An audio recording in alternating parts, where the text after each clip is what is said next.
7 जुलाई 1854। यही वो दिन था जब भोपाल की सरजमी ने बरकतुल्लाह को जन्म दिया।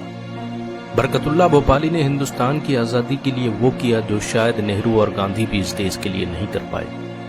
1857 के विद्रोह के बाद भारत दहशत के साए में जी रहा था।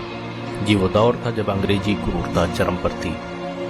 आजादी का हक छीनने के लिए लड़ी गई इस जंग में सबसे ज्यादा नुकसान मुसलमानों का हुआ, क्योंकि इस पूरे स्वतंत्रता संग्राम की रूपरेखा मुसलमानों ने ही तैयार की थी और अब सजा भी मुसलमानों को मिलनी थी। अंग्रेजों का मानना था कि मुसलमानों ने सत्ता को फिर से हासिल करने के लिए ये साजिश रची है ताकि वह भारत में बिखर रहे मुगल शासन की नींव मजबूत कर सके। एक आंकड़े के मुताबिक 1857 के विद्रोह के बाद काला पानी की सजा पाने वालों में 90% लोग मुस्लिम थे। 1857 के विद्रोह में हिंदू मुस्लिम एकता का अक्स भी देखने को मिला, जो किसी भी वक्त ब्रिटिश शासन के लिए नासूर बन सकता था।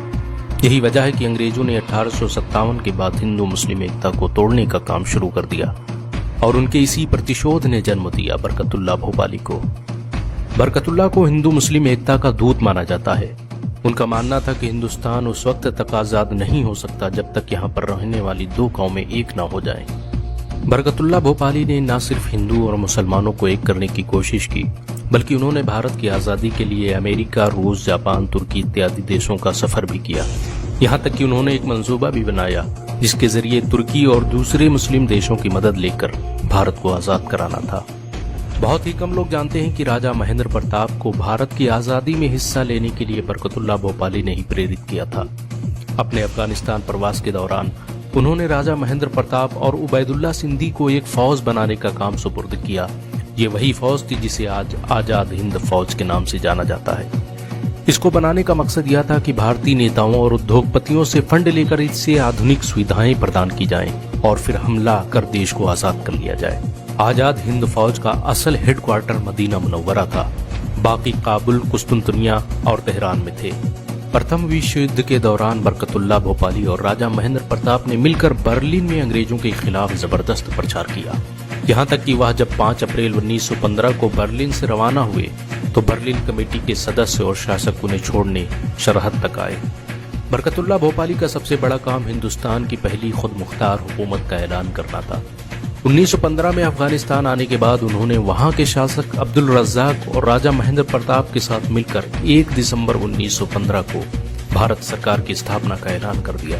काबुल में स्थापित की गई सरकार में राजा महेंद्र प्रताप को राष्ट्रपति, बरकतुल्लाह भोपाली को प्रधानमंत्री, मौलाना उबैदुल्ला सिंधी को गृह मंत्री, मौलवी मोहम्मद बशीर को सेनाध्यक्ष, मोहम्मद अली को राजनयिक बनाया गया।